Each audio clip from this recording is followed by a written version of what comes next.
Hi, everyone. Welcome. Radhika, go ahead and start when you're ready. Okay, great. Hi, everyone. My name is Radhika Desai. I'm going to be moderating this virtual rally, essentially, this virtual picket. And I'd like to get things started by perhaps just recalling why we are meeting today, why we are having this rally. So, many of you will know that today is a sad day in many ways. It is the eighth anniversary of the passing of Hugo Chavez, the leader of Venezuela, who essentially founded the current Bolivarian Republic that has done so much against such great odds to deliver a better life to people in Venezuela. Um, this Bolivarian and Chavez's legacy remains with us in many ways. Chavez knew very well what he was up against. There is a long history of the United States meddling in Latin America as a whole in order to ensure that all the countries of Latin America essentially open up their economies to the predations of American capital, American corporations, and so on.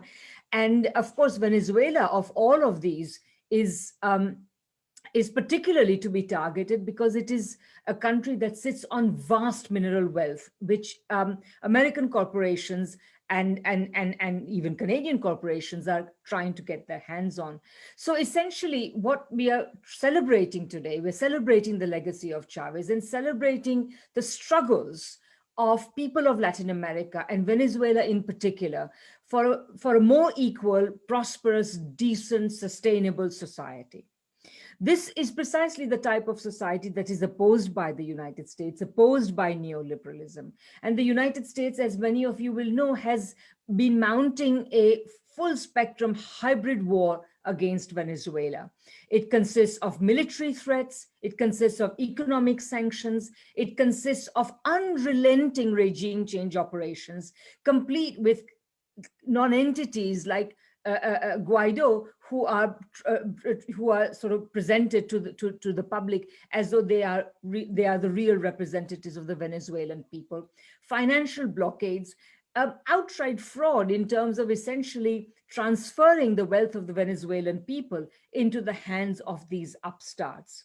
There are also claims, of course, the hybrid war that the United States is waging is also justified by claiming that Venezuela, of all countries, somehow represents a security threat to the United States. But of course, that only happens because the United States has such an inflated sense of its own security interests, too.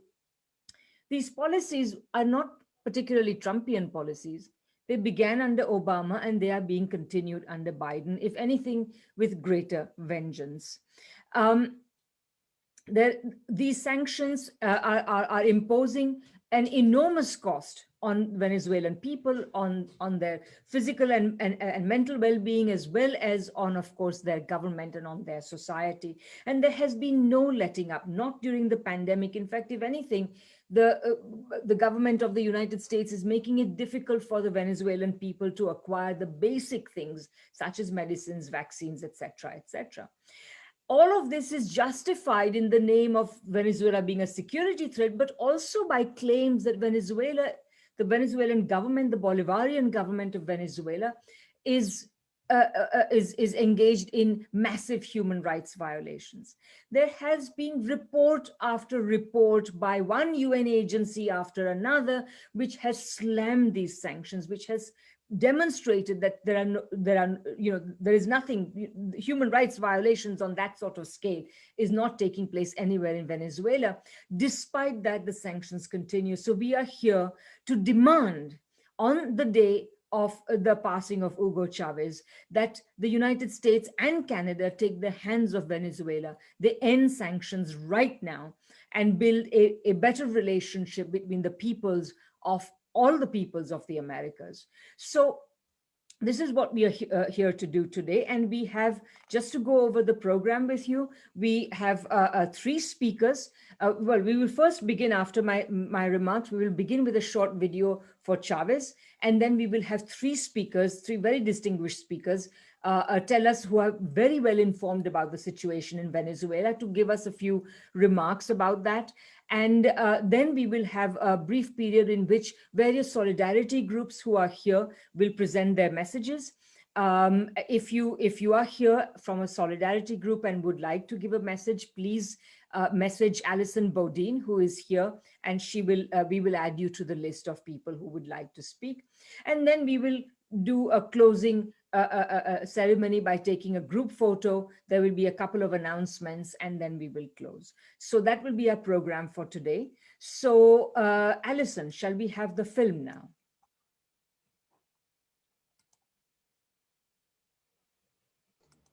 Yes, I will get that queued up.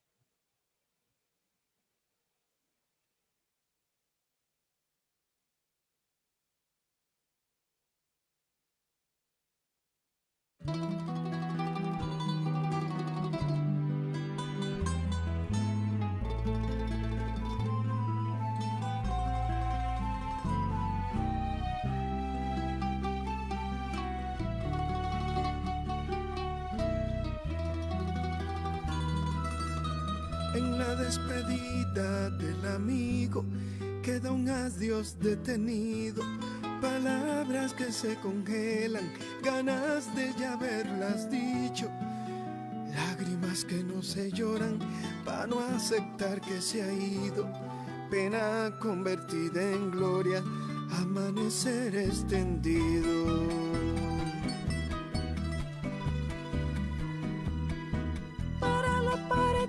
Del amigo que nos devolvió la risa, no hay adiós definitivo ni finales de ceniza. Tanto corazón dolido no se va a creer en la prisa de la muerte que ha intentado manchar su roja camisa.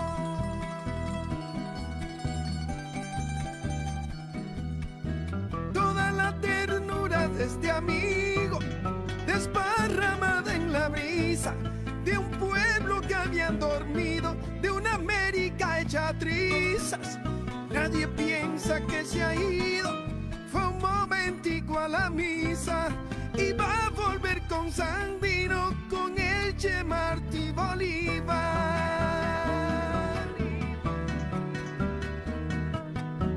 Ese rastro que dejó el amigo, ese antídoto de vida contra la sierpe que sueña América dividida, el que levantó al mendigo y compartió su comida, su manera de estar vivo nunca va a tener medida.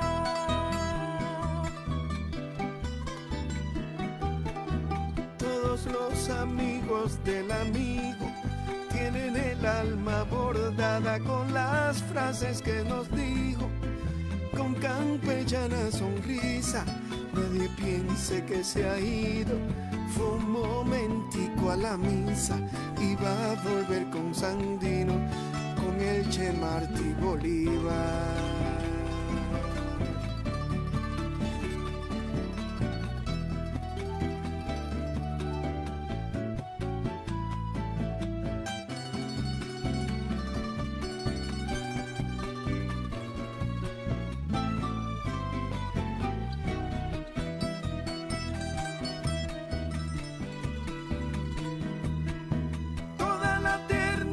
Este amigo desparramado en la brisa de un pueblo que habían dormido, de una América hecha trizas. Nadie piensa que se ha ido, fue un momentico a la misa y va a volver con Sandino, con el Che Martí Bolívar.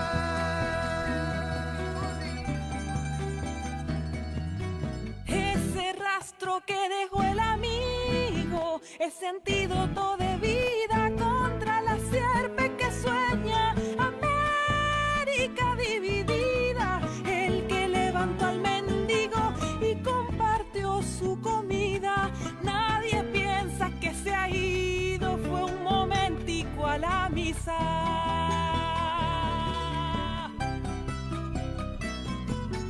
Todos los amigos del amigo tienen el alma bordada de un pueblo que se despierta de una América arrasada. Todos los amigos del amigo tienen el alma bordada. La ternura de este amigo es la luz desparramada. Los amigos del amigo tienen el alma bordada con las frases que nos dijo con su risa campechana. Los amigos del amigo tienen el alma bordada. No hay adiós definitivo ni finales de ceniza. Los amigos del amigo tienen el alma bordada. Seguiremos el camino del amigo junto al alba. Todos los amigos del amigo tienen el alma bordada con las frases que nos dijo con campechana sonrisa. Nadie piense que se ha ido. Fue un momentico a la misa.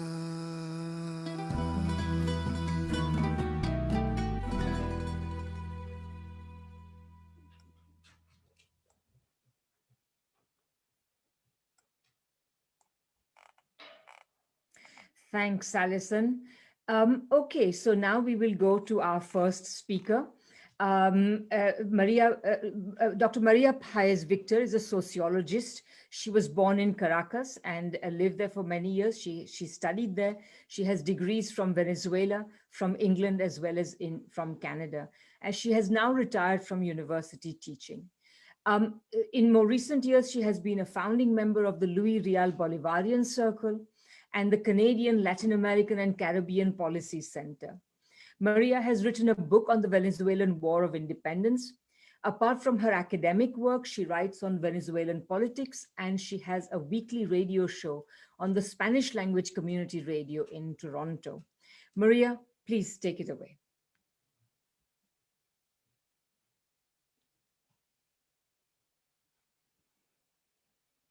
I think you are still muted. Can you hear me now? Yes. Okay, sorry. Thank you very much. Today is the 8th anniversary of the untimely death of President Hugo Chavez, nuestro eterno comandante. Immediately after, the USA, Canada, and the Allies intensified their attempts to overthrow the Venezuelan government, believing that his successor, Nicolás Maduro, would be unable to follow in Chávez's shoes and would fall easily. They underestimated Maduro and the resolve of the Venezuelan people. I have been recalling the year 2003 when I was on a huge elevated stage that was set up in one of the longest avenues of Caracas. I was standing very close to President Chávez, who was addressing the enormous crowd that extended as far as the eye could see. It was a sea of happy people, laughing, dancing, singing, shouting slogans, waving at us. I had never seen so many people all at once and having such a fine time. They had been there waiting for hours, but nobody seemed to mind or to look tired or annoyed. It was a giant celebration. I was truly moved to the core. This was the power of the people. They were not there under duress, not forced to be there, not paid to be there. They wanted to be there, to be with Hugo Chavez. He really was larger than life. I could not stop staring at him, knowing that I was standing next to a man who had entered into history and into the very heart of his people, who changed their destiny and that of the whole region. It was an unforgettable moment. On the mournful day that he was buried, the massive outpouring of grief and love for a president is something that the country had never seen and is not likely to see again. In Caracas, on the winding road that leads to the top of the hill where his body lies in the Cuartel de la Montaña, the fort on the hill, there's a little painted structure, an old garage. It has been turned into a shrine with these words written on it: Chapel of St. Hugo Chavez. It is the people's own canonization of a man whom they know deeply loved them. Hugo Chavez always acknowledged the belief in God that he shared with so many of his people, and always showed his knowledge and respect for the indigenous cosmologies and the ancient traditions of Venezuelan peoples. His Bolivarian socialism was not a European theory artificially grafted onto Venezuelan politics. It was a living, active implementation within the Venezuelan struggle against fascist elites and imperialist warfare, connected to the history, the culture, the indigenous communitarianism, and the very identity of the nation. He taught history at the military academy, and he knew well his nation's soul. But for his people, the key to Chavez was love. Chavez said once, "We have been wounded. A cursed rain called capitalism fell on us and soaked our soul. Let us cure ourselves of that. The vaccine is called love and socialism. That is the vaccine against hatred, ambition, and capitalism." I have seen many politicians come and go in Venezuela, some with big followings and large rallies, the leaders of ADE, COPE, El MAS, URD. Partisan politics typically being a strident, passionate, furious thing in Venezuela, they may have been backed, supported, and even believed in. But love, no. In all my years, I have never witnessed that. I cannot think of any president in our living memory that one could say was loved by the Venezuelan people. Now, the word populism is bandied about by elites that have always been terrified of the populace, of the very people they purported to represent. What is clear is that bad populism is the one the elites don't like, and good populism is the one their spies and agents whip up in demonstrations against governments they want to overthrow. Hugo Chavez transformed politics in Venezuela from a sham representative democracy into a vibrant participatory democracy with people as the principal protagonists. It was done with a new constitution, but his legacy was more than about laws. It was about a new concept of Bolivarian democracy and socialism, about the communal infrastructure, about the solid, loyal civic military union, and the regional integration. When international political players realized they could not ignore him, they worked to malign him. Today, this horrible pandemic exposes many clay feet. We discover which leaders really love their people and who are just watching out for business instead of human health. We have a plague-ridden world in which 137 countries still have no vaccines, as pharmaceutical corporations use blackmail and patent protection to sell their wares.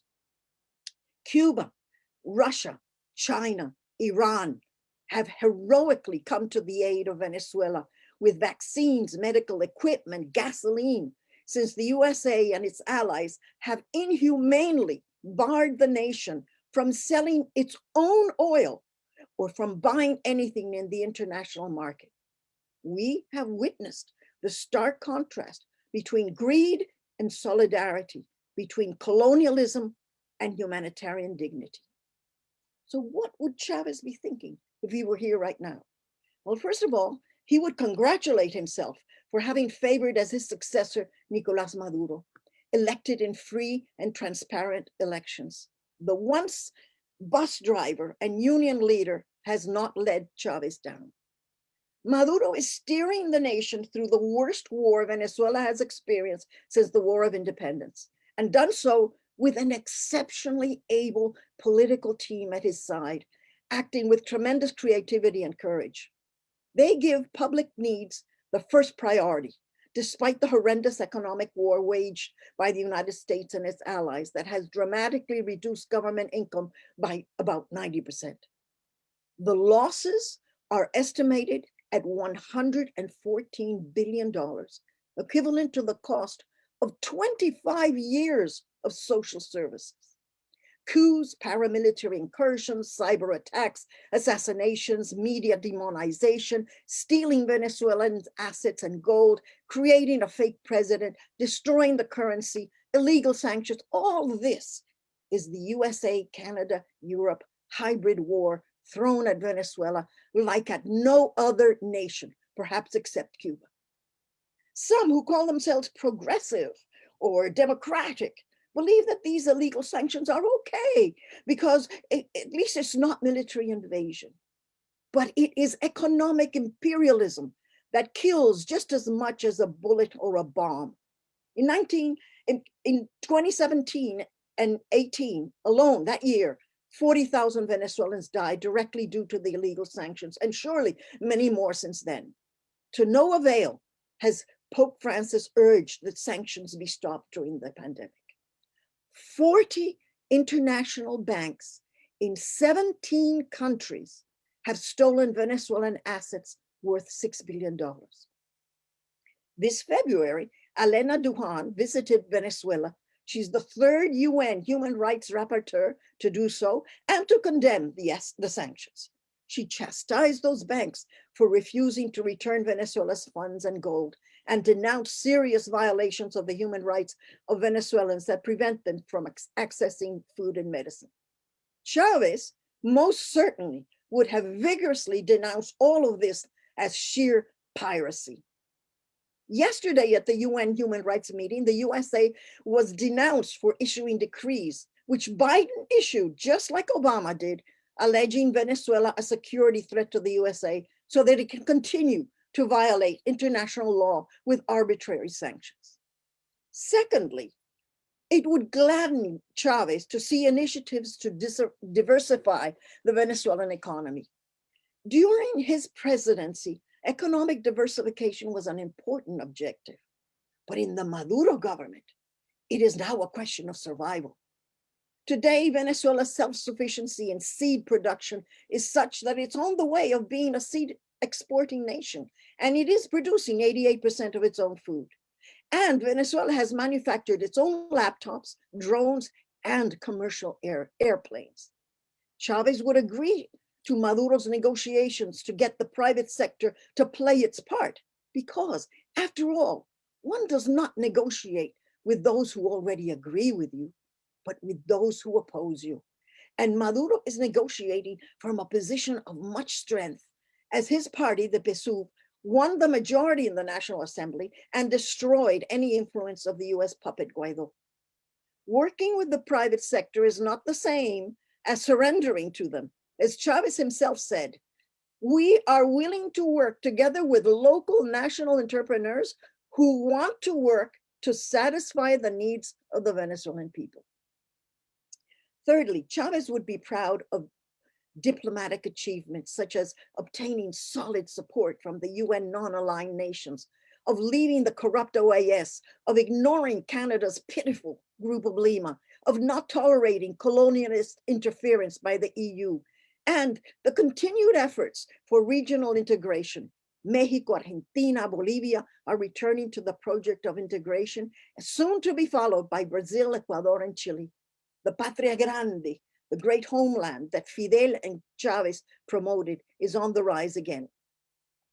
Fourthly, Chavez would see that the demonization of Maduro is, like his beforehand, due to imperialist corporations coveting our abundant oil and gold, but also because they are terrified of our rebellion, our participatory democracy, and homegrown socialist policies. In short, they tremble before the communal councils, the communes, the collectives, the 3 million plus civic militia, the loyal armed forces, all that make up the political body of a well-organized people around a government that fully backs them against the economic war of the US and allies. All these thousands of people's organizations are the backbone for surviving the onslaught of the sanctions and coping with the pandemic. Despite appalling threats, Venezuela has not budged in its confidence that it is a sovereign nation that makes its own decisions how to govern itself. The deciding power is not Washington, Ottawa, or Brussels, but its free citizens. So why hasn't the Venezuelan government been overthrown? It has to do with Chavez, and it has to do with love and also with rebellion. We have a saying, obras son amores, no buenas razones. And it means that love is actions, not words. And the Bolivarian Revolution is all about actions. Whatever meager funds are available, they are funneled to public needs: food, schools, medical care, grassroots collectives, the environment, women, indigenous people, all the vulnerable, especially to guard the peace against the power-hungry white supremacist elite allied to imperialist interests. The social and medical programs and the grassroots contributions have done an excellent job handling the pandemic that rages across the region, Venezuela having outperformed most of the other countries. With a population of 28.5 million, the nation has only 140,000 cases. That is less than 5,000 cases per million. And as to deaths, only 48 deaths per million. While in Peru, they have 1,421, and in Colombia, they have 1,074 deaths per million. And today, there is a new horizon with the clear victory of the Chavista deputies to the National Assembly and the election of deputies from the democratically minded section of the opposition that has separated itself from the Guaidos and Lopez and their ilk, who, allied to the country's enemies, are nothing but vulgar thieves, political corpses. Venezuela today, just like our brave ancestors who overthrew the Spanish Empire, is a nation of rebels that refuses to bow down to another empire. For Venezuela, to rebel is the only freedom. Lately, Chris Hedges wrote about rebellion. He said, rebellion sustains the embers of empathy and compassion as well as justice. These embers are not insignificant. They keep alive the capacity to be human. If Hugo Chavez were here today, he would see that the love for his people bore fruit in Venezuela's rebellion against injustice, inequality, and imperialism, defiantly proclaiming its sovereignty. He would cheer and repeat, aquí no se rinde nadie. Here, nobody surrenders. At his 2007 inaugural speech, he said, we will triumph on the road of revolution and by no other. Sanctions or no sanctions, Venezuela will prevail. Venceremos. Thank you very much.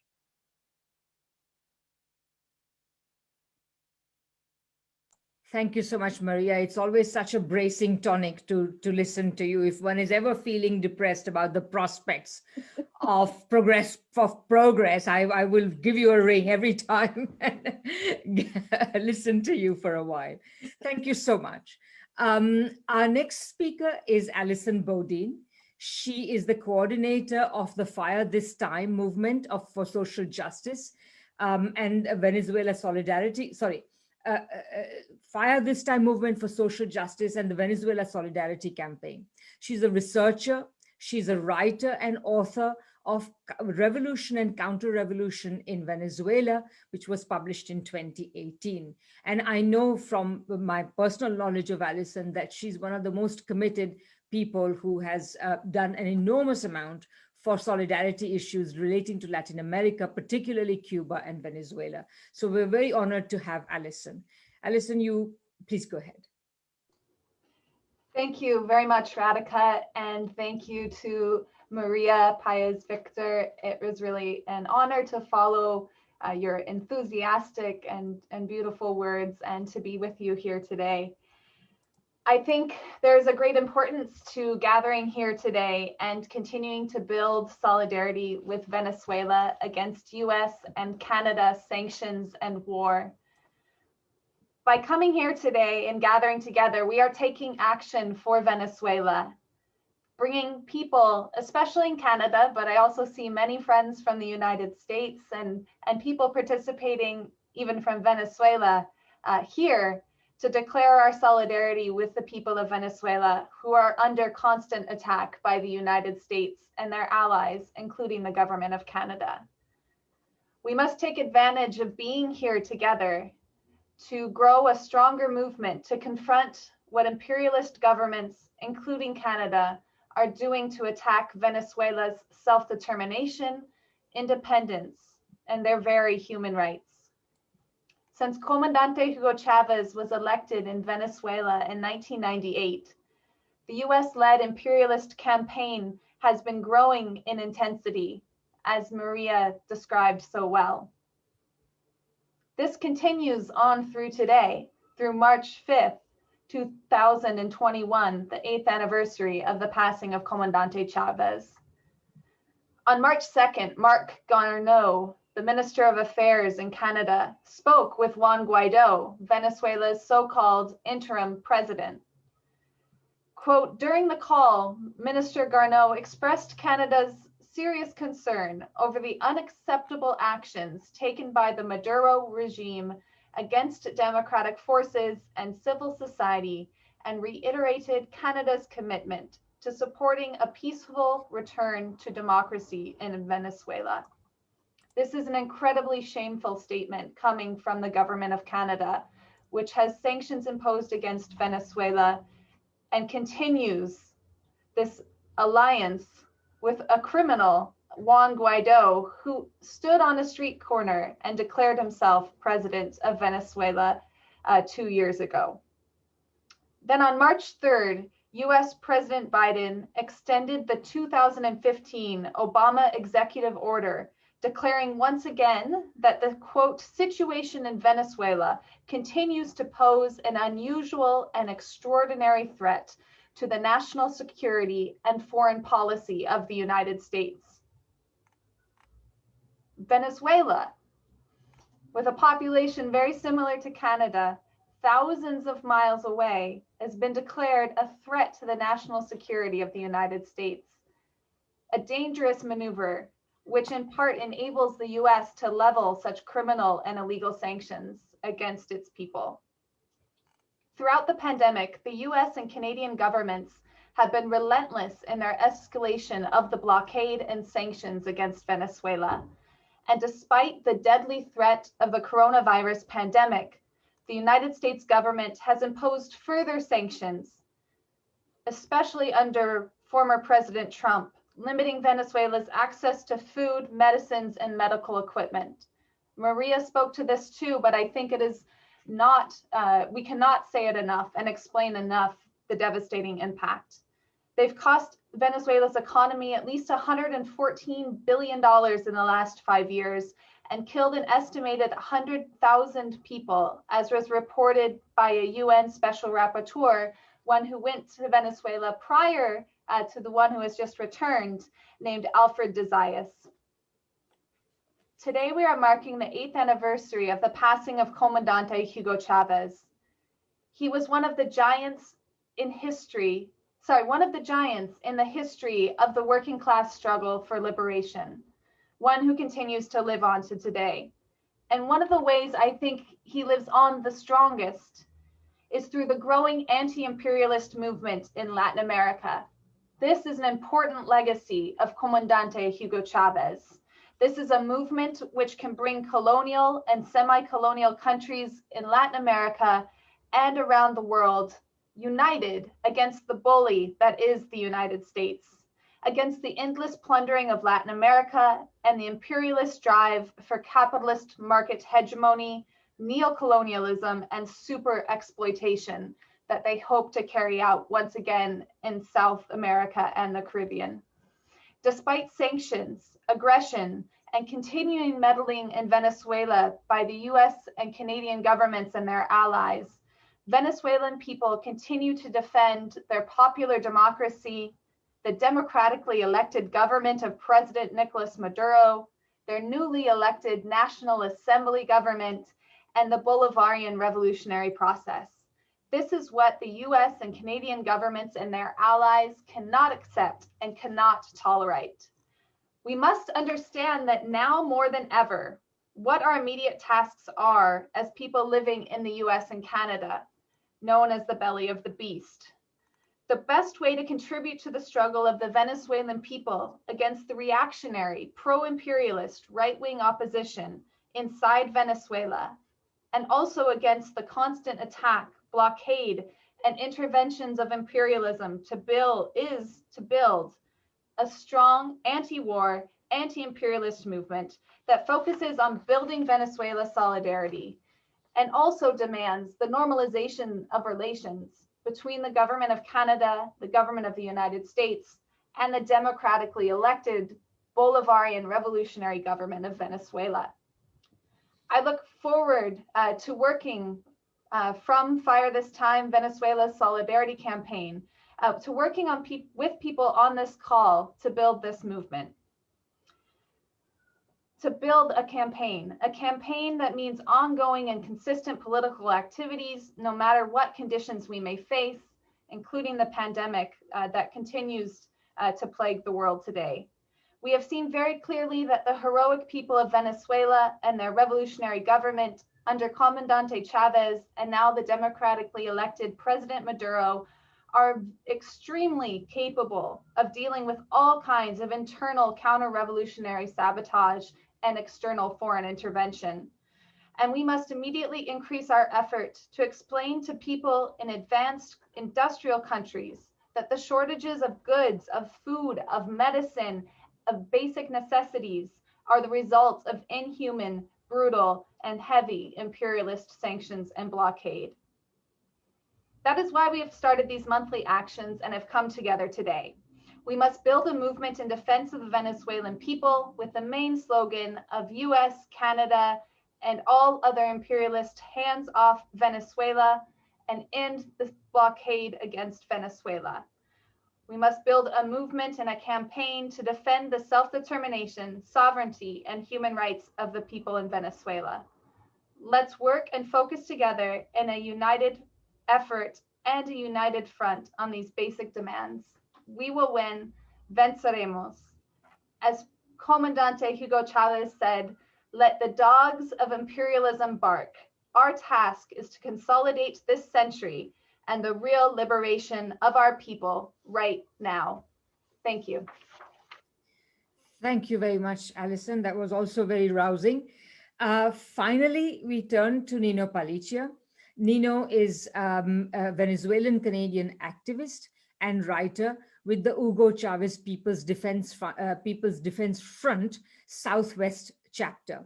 He's the editor of the book Cuba Solidarity in Canada, 5 decades of people-to-people relations. And I know that Nino writes prolifically about Venezuelan issues, and he's massively well informed about what's going on there. So Nino, the floor is yours.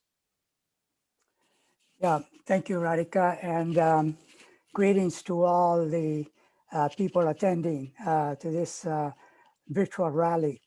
It's going to be quite a challenge for me to speak after Maria and Alison.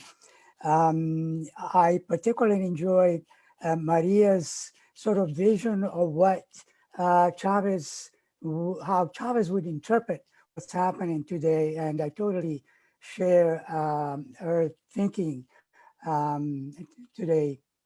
Now, to speak about the legacy of Hugo Chavez can be challenging, not because of a lack of it, because there is so much that we can talk about. I will focus only on one aspect of his legacy. But before I do that, allow me to start giving a short personal context. I am a Venezuelan Canadian. I lived in a great portion of my life in Canada. Like many immigrants, I became a citizen by choice. I am committed to following Canadian law unless it goes against my conscience. But I thank First Nations for allowing me to be a guest in their territories. I kept my Venezuelan citizenship to this day, and I never felt more proud of being a Venezuelan as I feel today, thanks to Chavez. So I'm also committed to following my conscience, and my conscience was shaped in Venezuela. The Venezuela that had 80+% of poverty and no perspective of ever changing, not until Chavez became president. My very first political awakening was triggered when I was a teenager with the murder of two of my schoolmates by the police of Romulo Betancourt during a rally. I say this to dramatize. I had a lot of privilege as a university professor until I decided to leave in 1984 because I felt hopeless and in conscience, I could not take anymore. I didn't know that Chavez already had started a Bolivarian revolutionary movement in 1982. I wish I had. Thanks to Chavez and Fidel, I am a socialist and deeply anti-imperialist. So that's where I come from. So now you know. Now, for me, Hugo Chavez's legacy can be captured in two simple words: unity and anti-imperialism. But these two words are deeply embedded in the other two words, Bolivarian revolution. As any activist would very well know, building unity is the most challenging task of any movement. So we might ask, what is the social and cultural glue that brings people together and unites them? Well, Chavez's genius was to find that glue in the history of Venezuela and indeed Latin America, which resonates with many. His love of history that was inspired by his grandmother, Mama Rosa, since childhood, carried on through his adulthood. In fact, it inspired that Bolivarian revolutionary movement of 1982, when he was only 28 years old. Now I have to show you this, speaking of history. The only book I have from my younger days in Venezuela is this book of the history of Venezuela that I used in high school, that was published in 1957. I still use it today. Chavez was able to recapture the historical spirit of independence and sovereignty of the 19th century and transfer it to the 21st century. The importance of unity is evident to all those who today witness the hybrid warfare that the US is waging around the world. The first line of attack is to break the unity that binds people around a cause. During the first session of the National Constituent Assembly that produced the 1999 Constitution, Chavez asked, "Where does this revolution come from?" He replied to his question, "From the figure and time and the Bolivarian context when the first republics arose in the Venezuelan land." Chavez unmistakably provided a solid foundation on which to build a united society, a foundation that would reunite Venezuelans and all Latin Americans to their historical roots. The party he founded in 2007 is appropriately called United Socialist Party of Venezuela. The word Bolivarian revives the vision of the 19th century based on three visions of three historical figures. One, the drive of independence of Simón Bolívar. Two, the idea of civic military unity of Ezequiel Zamora. And three, the liberating popular education of Simón Rodríguez, who was the mentor of Simón Bolívar. He famously called this ideological source the tree with the three roots. Keep that thought in mind. These historical roots identify the Venezuelan political phenomenon as Bolivarianism based on unity and solidarity. But it is the word revolution that is associated with Chavismo and anti-imperialism. Chavismo is still a project under construction. It is a growing entity that is inevitably shaped by the political environment and the global context at every single point in time. But Chavez left a clear anti-imperialist message to carry on. Despite the economic warfare launched by the US with criminal coercive measures that are crippling the Venezuelan economy system, Chavez's legacy still stands today. His legacy includes his trust in the Venezuelan people as protagonists and his political successor, Nicolás Maduro, under the banner of the United Socialist Party of Venezuela. Venezuela owes it to the Maduro government and the Venezuelan people to hold on to his legacy at any cost, because the Bolivarian project has not been completed. It will not be completed unless all are on board, ready to defeat imperialism till the end. Chavismo, with its Bolivarian roots, is what is known as the Bolivarian Revolution. These two words cannot be separated without losing its original meaning. The tree cannot be separated from the roots without losing the harvest of its fruits. To conclude, unity and anti-imperialism, rather, unity in anti-imperialism, must be recognized in the spirit of the words that we pronounce every moment, Bolivarian Revolution. If we truly mean it when we say venceremos. This is not the time to enter the dangerous political maze of doubts and blames, and it's never the time to be divided.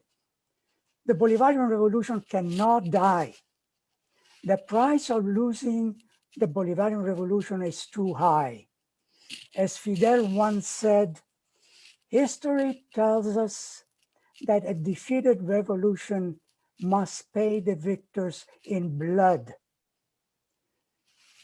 Perhaps Hugo Chavez meant to give us another message with this image of the tree with the three roots.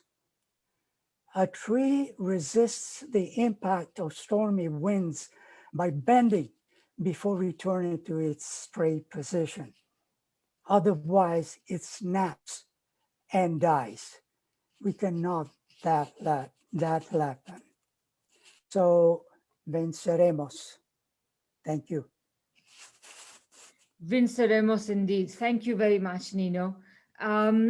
Okay, friends, so we've just heard three amazing and inspiring talks, and now I would like to shift to the next stage of our program, which consists of messages of solidarity from various groups whose representatives are here today, and I have about 9 items here before me, beginning with a video greeting from Brendan Stone from the Hamilton Coalition to Stop the War. So, Alison, are you ready with that? Or great, thank you.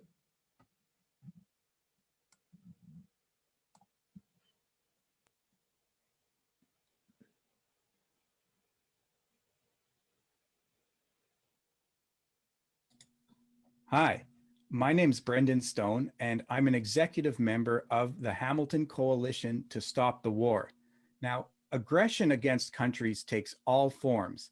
Sometimes there are wars and interventions that we must protest because they happen so openly, as happened in the case of Iraq. But at other times, the aggression is more subtle. In the case of Venezuela, the US has enacted sanctions, smear campaigns, naval provocations, and even sent mercenaries to try and topple the government.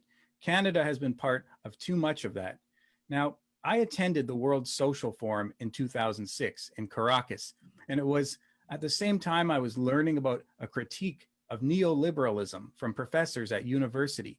But unlike in Canada, I had never seen people that were so energized about the possibility of social change as I did in the streets of Caracas. Everyone had an opinion about the government, good or bad, and the newspapers and the TV channels were fighting it out quite openly. I had never seen a more democratic country. I also saw President Hugo Chavez speak, the first elected leader that I ever saw putting together the problem of neoliberalism together with that of imperialism as something to be opposed. He called right there for an end to the imperial system and invited all the people of the Americas to work with him. Imagine that, an elected head of state saying that. And since that time, of course, the US and Canada have tightened the screws on Venezuela. And instead of walking away from that problem, we need to see how Venezuela is an important front where the declining US is trying to maintain its hegemony with vassal countries like us in tow. So defending Venezuela is the same as defending yourself against a system that's spiraling downwards. New media outlets are starting to emerge to really expose the empire and how they're preventing a better world from coming to be. So we need to expose the Canadian government, and that's why campaigns like No Sanctions are so important today. And if we show Canada's interference in Venezuela, that's an important part of eventually leaving the Five Eyes arrangement and putting us on a better path. So I'm very grateful to be part of today's event, and I hope we can hear from people all over Canada in solidarity. Thank you.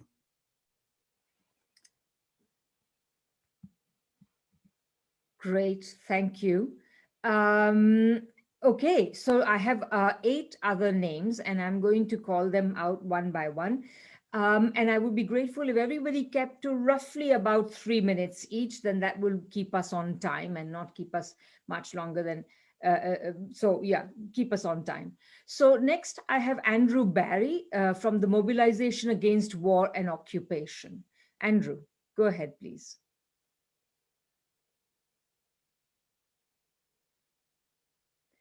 Is Andrew Barry here? Oh, here you are. There, excellent. Hi, my name is Andrew Barry from Vancouver in Canada, part of the Mobilization Against War and Occupation, as I was just introduced. And just wanted to mention that our organization has been around since around the time of the war on Iraq back in 2003. And our group has focused on not only exposing and opposing the wars that the United States and Canada have done across the world, but also to call into action and to find allies in not only Vancouver, but in Canada, the United States, and around the world to bring a united effort against imperialist wars and occupations, sanctions, blockades, and aggressions against poor and oppressed people across the world. We've seen this from Iraq to Afghanistan to Palestine to Yemen, Syria, and here in the Americas, in Honduras, Haiti, Bolivia, and of course in Venezuela and Cuba. A lot of focus has been on the United States and what the United States has been doing in their efforts to destabilize and to take resources and to impose this war across the world. But Canada has been a very significant partner in these war drives that have happened against the global South. Canada has taken part in the coup d'etat that happened in Haiti in 2004. It supported the coup d'etat against Honduras in 2009 and the coup in Bolivia that just happened over a year ago. And ever since the Bolivarian Revolution has begun in Venezuela since 1999, Canada has supported US efforts to oppose, slow down, and sabotage this socialist process to try and bring equality to people in Venezuela. We've seen when the 2002 coup happened that Canada and the United States supported this and imposed this coup process against the people of Venezuela, and has, since the passing of Comandante Hugo Chavez in 2013, has worked tirelessly to try and weaken and slow down the government of democratically elected President Nicolas Maduro. Canada wants to be able to get the resources, wants to be able to take control of South America and Central America, much like the United States does. They want to turn Venezuela into what they have been able to do in places like Mexico, El Salvador, Honduras, Guatemala, Peru, Brazil. They want to do the same thing. They want to get access to the resources. And it's very important that we as activists reach out to people across Canada and the United States and across the world to come together and to oppose these efforts of the governments of Canada and the United States and say no to sanctions, end the blockade. US and Canada, hands off Venezuela now. Great, thank you very much, Andrew.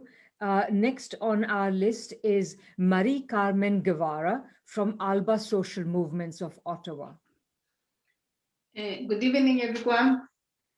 Tonight, I would like to thank everybody who made this possible. Greeting from ALBA Canada Chapter Ottawa. Our group is part of the Hugo Chavez Front. We have been working in solidarity with Venezuela since of Comandante Chavez passing. The day he died, we went to the Venezuelan embassy to give our condolences to the embassy staff and our support. Since then, we have been showing our support for the Venezuelan People's Revolution. Our biggest campaign is Hang of Venezuela. We have been doing a demonstration in front of the Parliament Hill, USA Embassy, Foreign Minister offices, Prime Minister office, and producing writing statements and letters, public meetings, and most important, supporting the Venezuelan embassy. As you know, we are here in the capital and our work is very tough because we are close to all of these people who are working against Venezuela. One of the most biggest work we do is denounce the Lima group and support the Venezuelan embassy. Like, you know, the embassy now, it doesn't have any of the diplomatic staff. Everybody is gone. Venezuela didn't give them a visa for more people to come, and the embassy is closed. Anyway, we are here supporting Venezuelan people and as Hang of Venezuela. Thank you. Thanks very much, Marie. The next person I have is, I hope I'm saying this name right, Sikia Thomas from the Global African Congress of Toronto.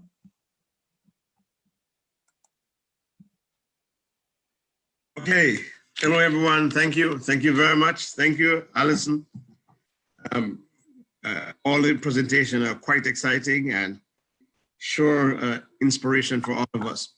Well, we in the Global African Congress have been and continue to express our solidarity and work with Venezuela. We also want to join the coalition in terms of raising the level of consciousness in Canada and raising the level of people's participation in terms of removing the illegal sanction against Venezuela. I think it's important that we begin to expose the Canadian government hypocrisy, what they are doing in the name of international law. Canada like to pride itself and be in a country of law and a country that observe international law. And we need to put an emphasis on the fact that international law is not made in the White House or in Ottawa. This law against the sanction against Venezuela is illegal and it had to be removed. We also need to point out the devastating impact it's having on people's lives. At a time when the Canadian government like to talk about its defense of human rights, we are questioning what happened to the human rights of the people in Venezuela. What happened to the impacts on women and children? And so I think it's important for us to begin to show the hypocrisy of the Canadian government. To that extent, we're inviting all of you to join with the Global African Congress in helping to build a large coalition, a good showing for a meeting that is in the works with the Venezuelan foreign minister sometime in April. Alison, I'm sure, will inform everybody, and I invite everybody to be part of this coalition as well, to lift the level of awareness, lift the level of consciousness of what needs to be done, and to hold the Canadian government accountable. So we'll say, long live the life and ideas of Hugo Chavez, long live the struggle of the people of Venezuela. Thank you. Thanks so much. Okay, next I have Bob Whitney from at 44 Ecuador. And I hope I've not completely murdered your name as well, Bob. But please go ahead. Hear me? Yep. Okay, so I'm here to talk a little bit about Ecuador. There's a tremendous opportunity for progress in Latin America with the potential and likely victory of Andrés Arauz in the election on April 11th. However, just like every other advance in Latin America, Canada, the United States, and its other pals in imperialism always got tricks up their sleeves, bloody tricks. And we have had a large meeting last Sunday, and we formed an effort calling for 40 days of action for Ecuador, started yesterday, and we're organizing to encourage organizations such as all those participating today to organize events to bring Ecuador to the forefront and to call out the potential of the governments. As was mentioned before, we're in the belly of the beast, so we have a responsibility to restrain the United States, to restrain the CIA, the OAS, and Canada from their usual dirty tricks. And we're encouraging organizations to put together protests. It could be virtual like this. It could be street protests at the US Embassy in Canada, if that was something that people could pull together. And it doesn't have to be a one issue event. You could link it up to the other issues that you're organizing around anyway, like we're doing today. The effort is being organized from a site called Fight Back Better. It's not an organization, it's a, yeah, I don't know if you can read that, fightbackbetter.com. I'll put it in the chat. And right on the front page, you scroll down a little bit, there's that red line there. You click on that. There's a statement that folks could sign. You could sign as an organization, and you could sign as individuals, and there's a form you could fill out, and you could let us know what events or what activities you're going to organize. Could be large, could be small. Every activity counts, and we're going to put together a comprehensive calendar, which this event is already part of the preliminary calendar, but we're going to put all of the events on the comprehensive calendar to show the idea is World in Unity for Democracy in Ecuador, 40 days of action from March 4th through April 12th, calling out the United States, calling out Canada, the OAS, saying hands off Ecuador, and no interference in the Ecuadorian electoral process. Already there's mechanisms underway. Colombia has accused Andrés Arauz without evidence of having some kind of links to a guerrilla movement, past guerrilla movement in Colombia, the ELN. There's been other accusations, and there's calls from the right wing in Ecuador to cancel the elections, to bar Andrés Arauz from participation. There's likely to be other operations going on, just like the hybrid war against Venezuela. The United States does not want Ecuador to lose Ecuador again. We all know about Lenin Moreno's betrayal of the people after being elected on the same Correísta movement. But now the Correísta movement, the citizens' revolution, is on the verge of coming back into power, and they will get back to the program where they dramatically raised the livings of millions of Ecuadorian people. And that's what we all have to fight for. It's the same struggle across Latin America. It's always the same story. USA, CIA, death squads, police training, military intervention. We all need to work together. So please go to fightbackbetter.com, click that red button on the front page, sign the statement, let us know what you can do. we could have other communications after this meeting to firm things up. If you can pull together some events in Canada to show international support for the Ecuadorian people, that would be ideal. I know we all have priorities. We all have agendas that we're pursuing already, and we're very busy. You know, Haiti's at the forefront of the struggle right now too. We need to, but we're asking if you can lend some of your capacity to supporting the Ecuadorian people between now and April 12th. And we're saying to April 12th because if, as we expect, Andres Arauz is victorious in an uninterfered with election, there probably will be operations starting up to try to undermine that shift of power. So we have to be there to celebrate the victory on April 12th, but also to show that we're going to build this momentum so that we're going to, just like we have to continue to defend Venezuela, we have to defend the Ecuadorian people as well. Thank you very much. Fightbackbetter.com is the place to go and click on that button. Thanks. Thank you very much, Robert. And I've put it in the chat, so hopefully people will read it. I greatly appreciate the opportunity. Yeah, thanks very much. And we appreciate your efforts. So thanks for your message. Next, there should be someone from the Chilean Human Rights Council in Canada.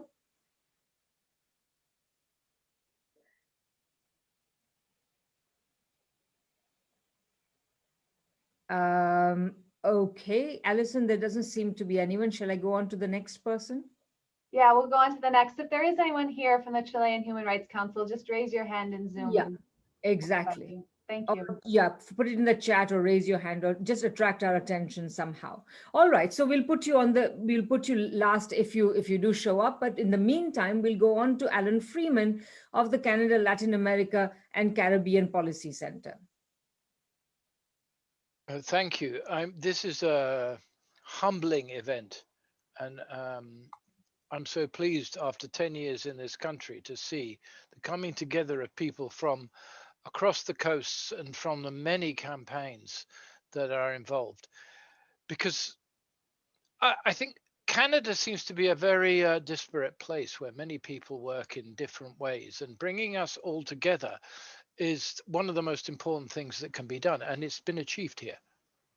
And I think I wish to thank Alison and Radhika, Nino and Maria for having achieved. I think this is already a great achievement.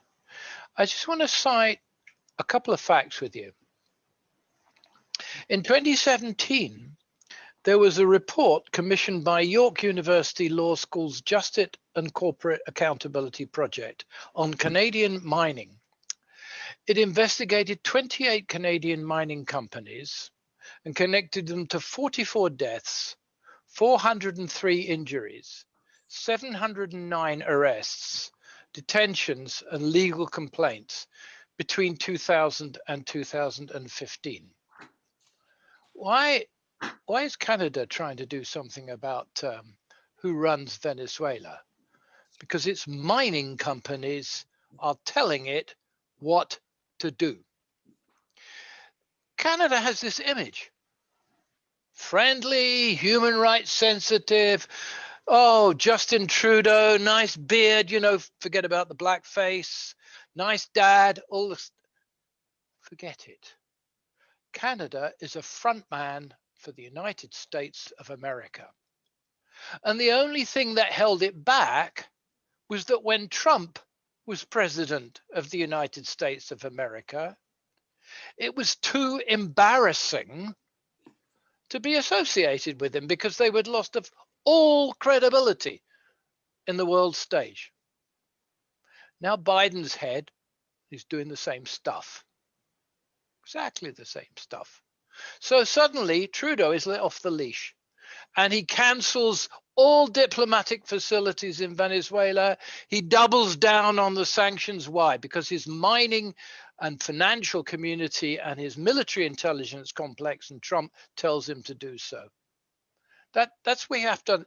Canada is not a nice, cuddly country. It's the front man for Trumpism in Latin America. Get that and you work out why this meeting is important, because we are the front line of the resistance.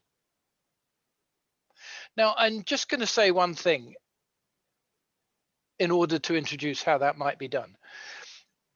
We have to let, this is an information war. We have to let people know what is really going on, and we're just making a small contribution to that. We are translating material from Venezuelan people that simply take documents from Venezuela across the spectrum from Latin America and say what's going on. And we post them on a site called nosanctions.org, and we collect money to pay them. Now, I don't know if you know this, but if you're a government worker in Venezuela, your monthly salary is maybe $3 a day, $3 a month. Can't live on that. Can't work for the government for that. Every penny, every cent, every dollar that is raised through this campaign for the gallant and incredible team of people in Venezuela that are working for the Venezuelan revolution is going to help sustain the Venezuelan revolution. So yeah, I bet you didn't know that, but this is a fundraising speech, and I'm going to post where you have to go, give your money, and that money will go to Venezuela, and it will go to people who will get the word out. And I think this is an inspiring and wonderful event, and I thank all of you.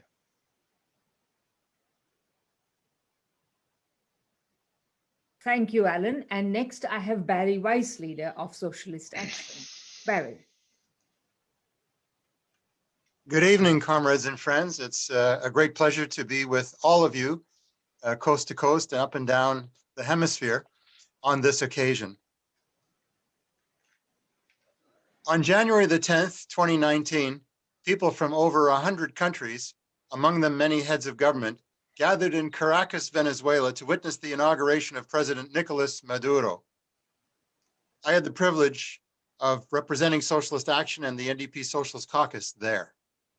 Despite brutal economic sanctions and multiple attempts at a military coup, it is clear over the years, it is clear that the imperialist rulers in Washington, Ottawa, the European Union, and their lapdogs in South America have failed to overthrow the elected Chavista government.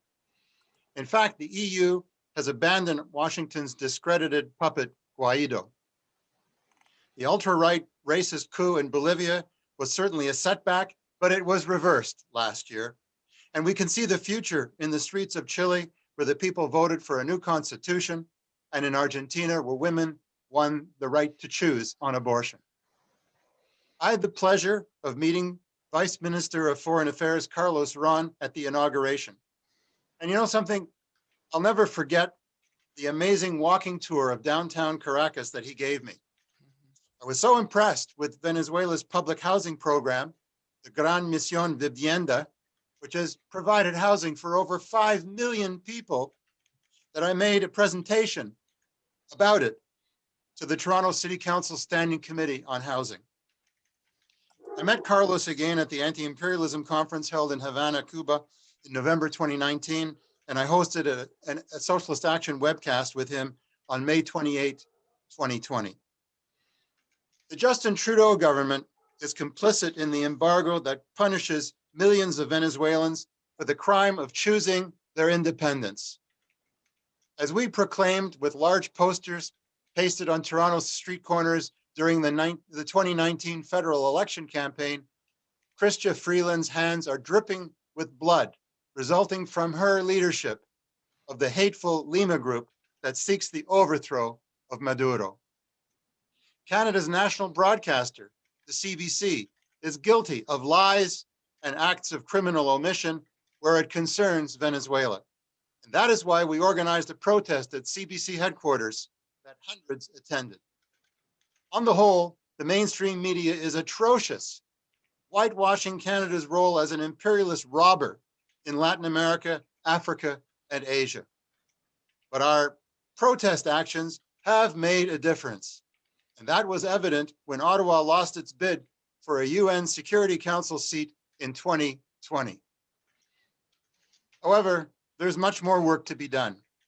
A good part of it should include pressing the Labour-based New Democratic Party and the Canadian Labour Congress to take a principled stand. Imperialist hands off Venezuela. Canada out of the Lima Group now. Demand that aid and trade with Venezuela begin on an urgent basis. Those are the policies that Socialist Action is taking to the NDP Federal Convention in early April and to the Canadian Labour Congress Convention in June of this year. The NDP Socialist Caucus is running candidates for top executive positions in the NDP, and the Workers' Action Movement, with which we are also associated, is doing the same. CLC. Self-determination for Venezuela, end the embargo and sanctions now are a prominent feature of the campaigns that we're waging.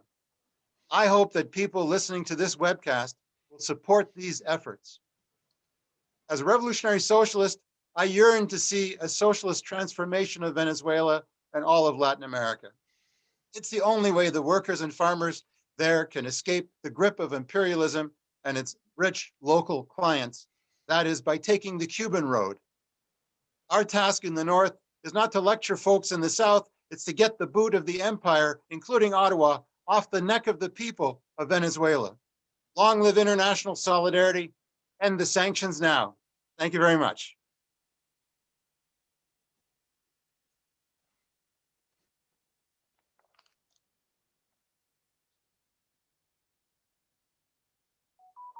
Sorry, Radhika, you're just on mute.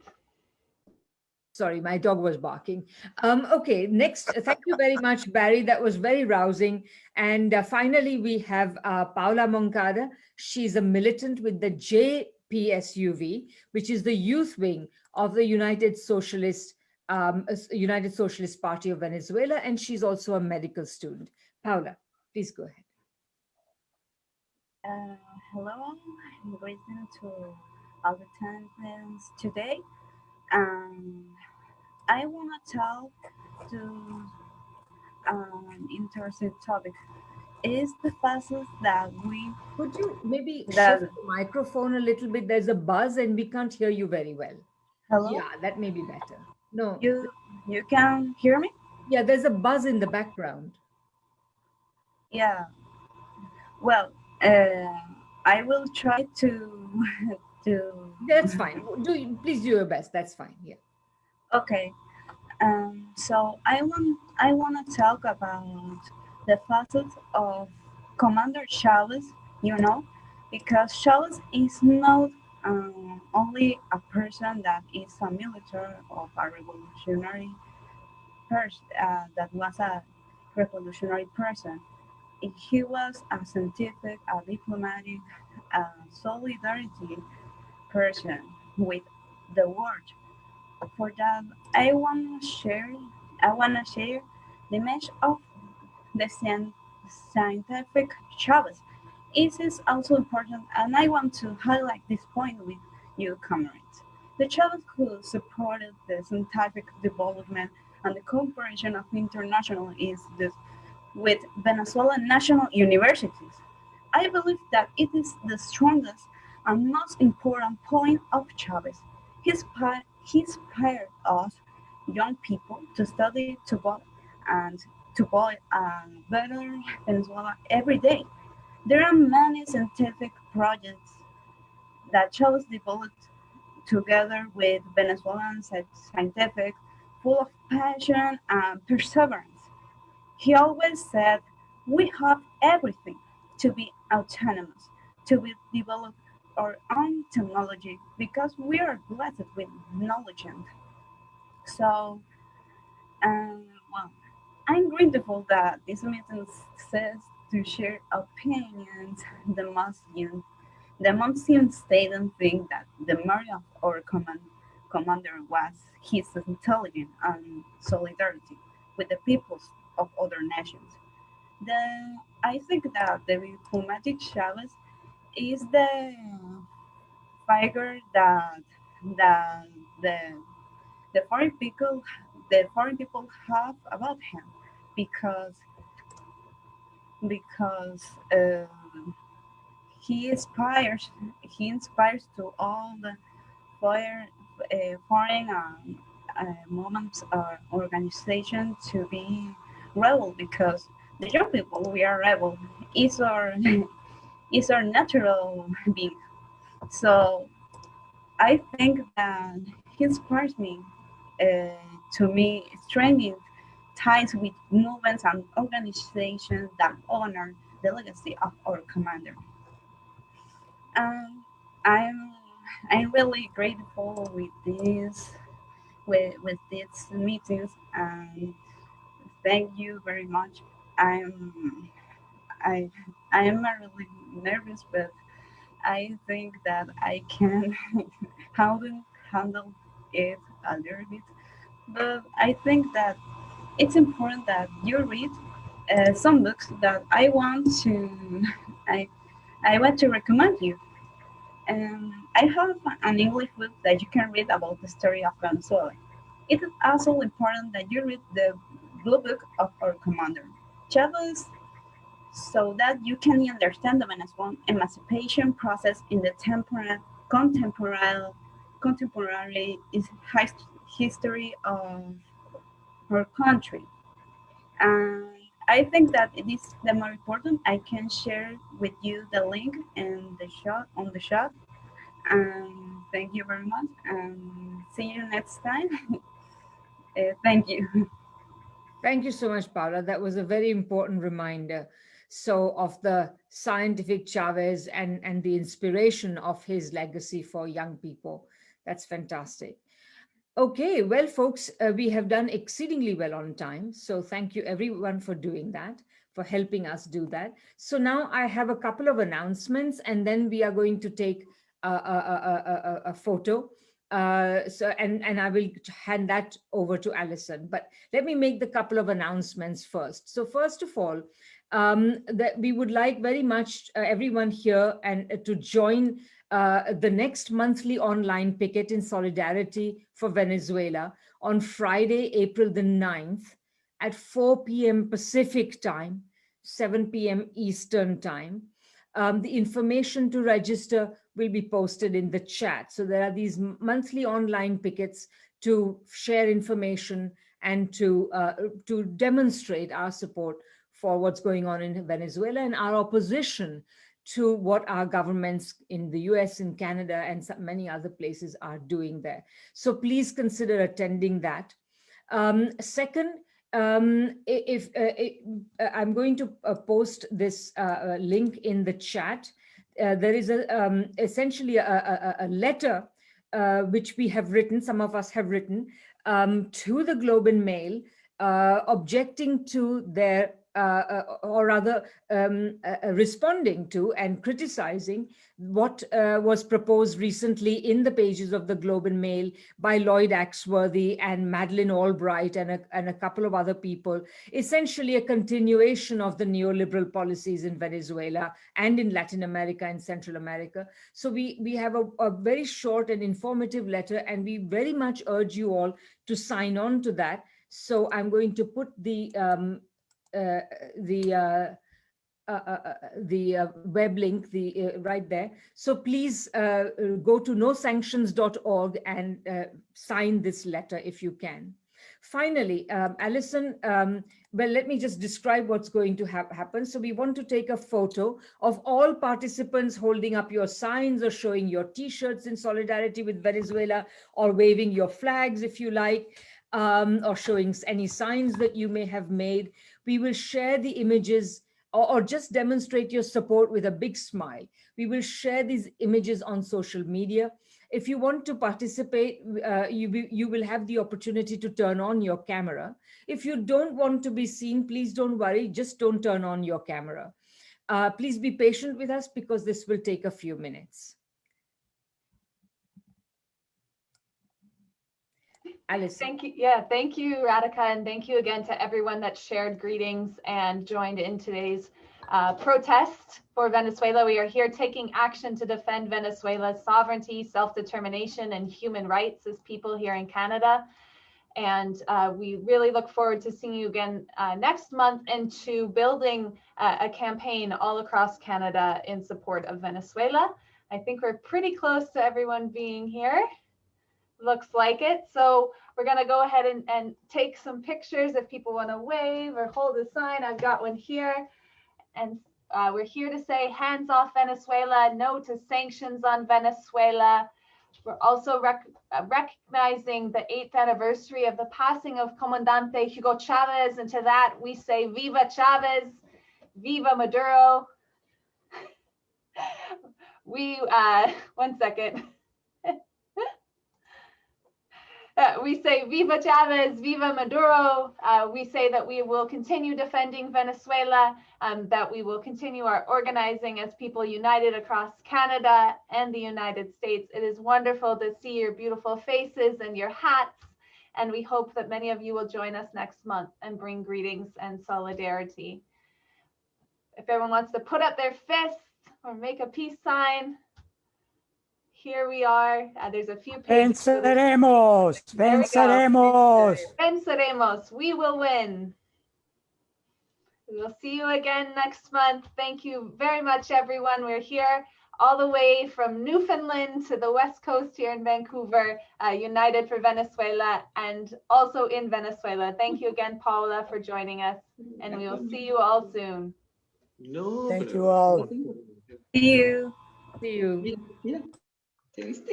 ¿Saliste?